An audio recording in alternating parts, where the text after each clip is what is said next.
What if I don't want to be independent? What if I want to depend on someone? What if I like having the comfort of this person or these people in my lives? What if I don't want to be the better version of myself? What if this is just enough? What is the shadow aspect of this? And is this bypassing or is this about something else? Let's dive right in.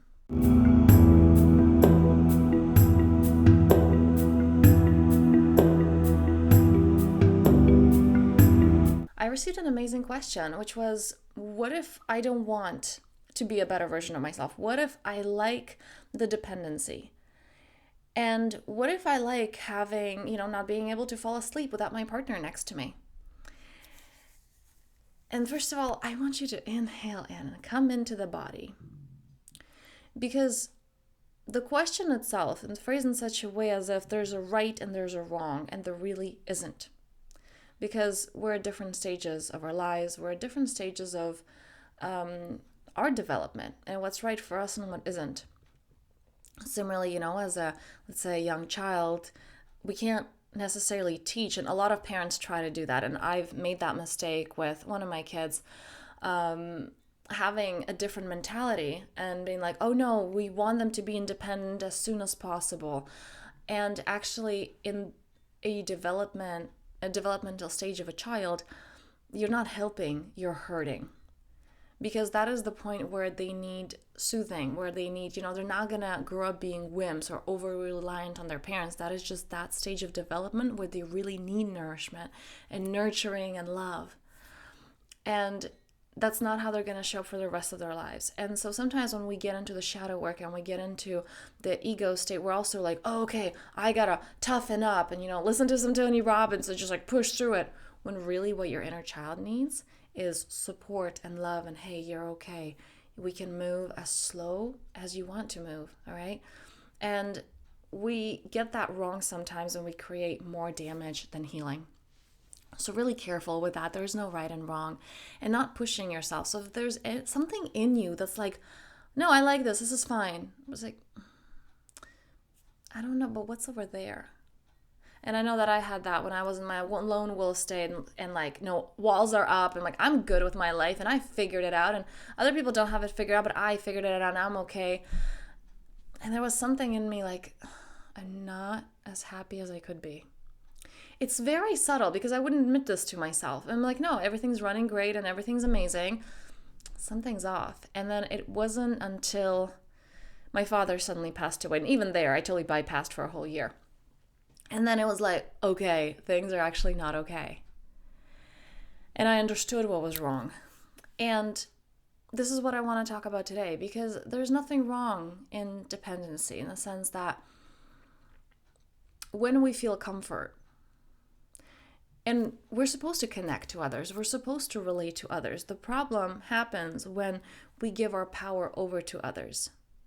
So in such a situation where you're so dependent on a partner, what happens if that person leaves you? Or what happens if, life takes them away? Then what? You're broken, you're shattered, you can't get up.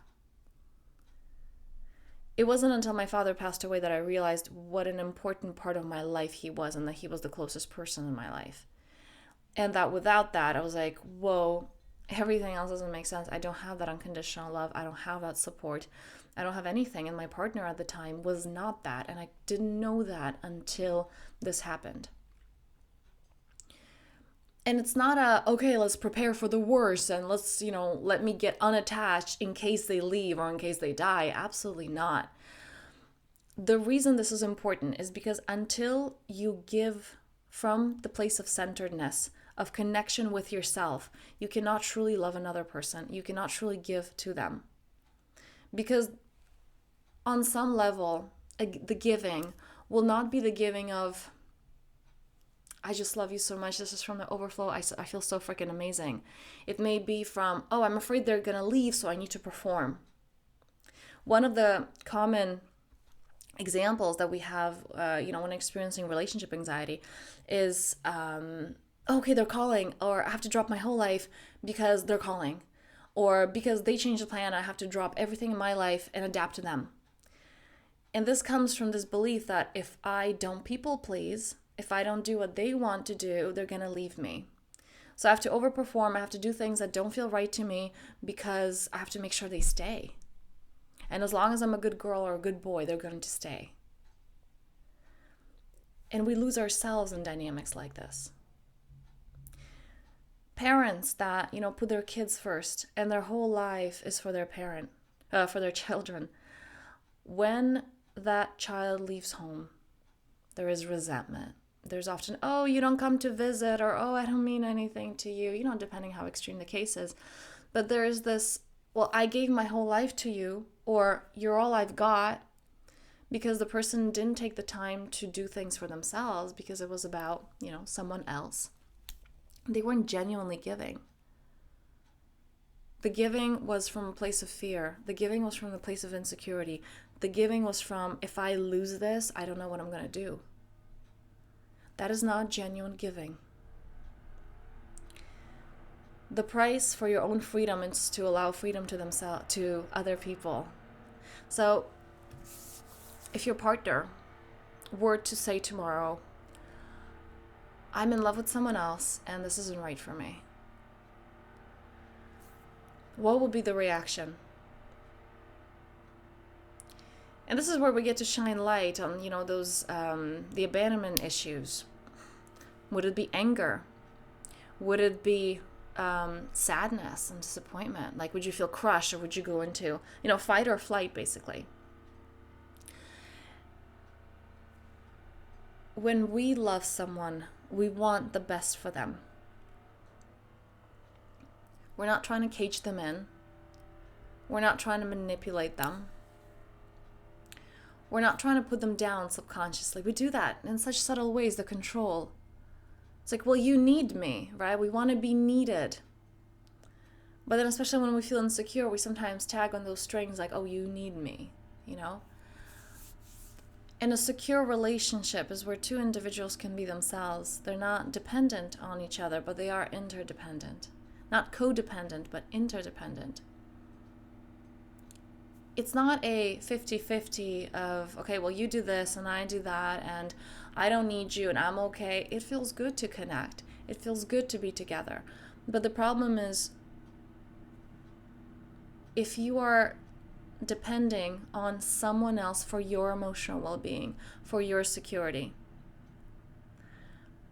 A child, let's use the parent-child dynamic.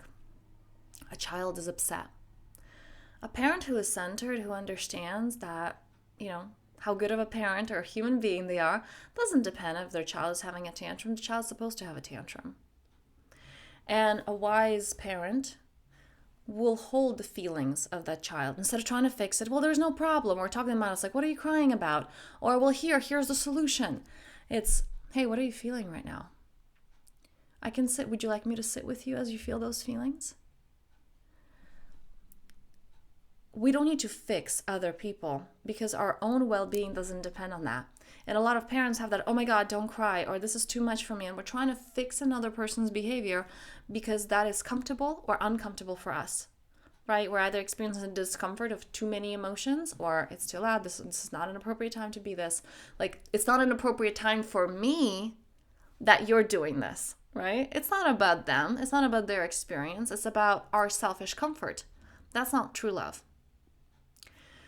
Or, I need to be seen as a good parent, so here you go, I'm just giving you everything that you want. And we see this so much in child psychology. This doesn't serve. Like, giving the kid all they want does not serve. That is not true love. Both of these actions are from fear. And that has long-term consequences. So, healing into that. The question that I keep coming back to in so many of my videos is it love or fear? Are you a follower of love, follower of fear? When any of our actions are from, I have to be good so that they don't leave, that's fear. And in first subtle ways, then not so big ways, over time, we self-abandon because we stop asking, what do I really want? What is right for me? And the ego goes into bypassing. Well, what's right for me is the well-being of this person. It's like, yes, that can be true, because ultimately you understand in relationship, and men and women, the masculine and feminine, has their own journeys to this, but you understand that it's the well-being of the community, the well-being of the family that actually is not against your well-being, that when you're choosing them, you're choosing you. But there has to be this balance of the individual you and the community you. One of the advantages when we lived in tribes, it was, okay, everything for my family, everything for my tribe.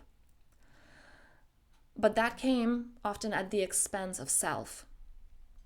I need to be who my community wants me to be. I need to be the role that I'm assigned in this community, and never mind if it's right for me or not. We're coming more into, or we really much are, we came out of community and we're more in an individualistic society right now. And there's a light aspect that's like, okay, what do I want? Who am I as an individual? But the price to pay for what we have right now is that the community or the family is kind of not creating that sense of belonging, that sense of wholeness and togetherness that it did in the past. And here again, there's no right and wrong, just different developmental stages. Like, what's right, winter or summer? It's not, neither. Both are right. Both are part of the cyclical nature of life. So it's not better or worse. And it's important to find the balance between the two. You can't just say, well, I like summer, so it's going to be summer all the time. Like, the earth's not going to have time to rest. You're not going to be able to sustain this. Or winter all the time, right? You're not going to have any food. So it's not about who do I have to be for my family, community, society. Just that. And it's also not, okay, who am I? Just me, and no, it doesn't matter what anyone else thinks. It's coming into balance. And as long as we are dependent, as long as we are performing, as long as we're afraid of being abandoned, as long as we feel this like safe, holy space in one person, or maybe like sometimes some people have families and like, it's my partner and my kids, and it's just that, we will lose ourselves. And on top of that, we're not being that perfect part of the mechanism that is life, where I'm free to be me and I'm just giving from the overflow instead of giving from, what will happen? And how do I control this? How do I make sure my partner's happy? How do I make sure my kids turn out this way? And that's control. That is from the mind. That is from fear. So letting me know below, what do you hear me say? Also, down in the description, I have a free resource which just helps you to tune into, okay, if I ever let go of these roles, like wife, husband, father, mother, child, who am I? What happened? What is a part that remains? Okay, so check that out below in the description. I thank you guys for being here. If some of you have not yet joined that free Advent calendar, which is like daily practices and tools and meditations and offerings that are like very digestible, very short, but it's so awesome, especially for the season, because you get to like ground in a practice. I love Advent calendars when they're like productive and get you to see a different part of you. So that's also in the description. Check it out below. Thank you so much for being here, and until next time.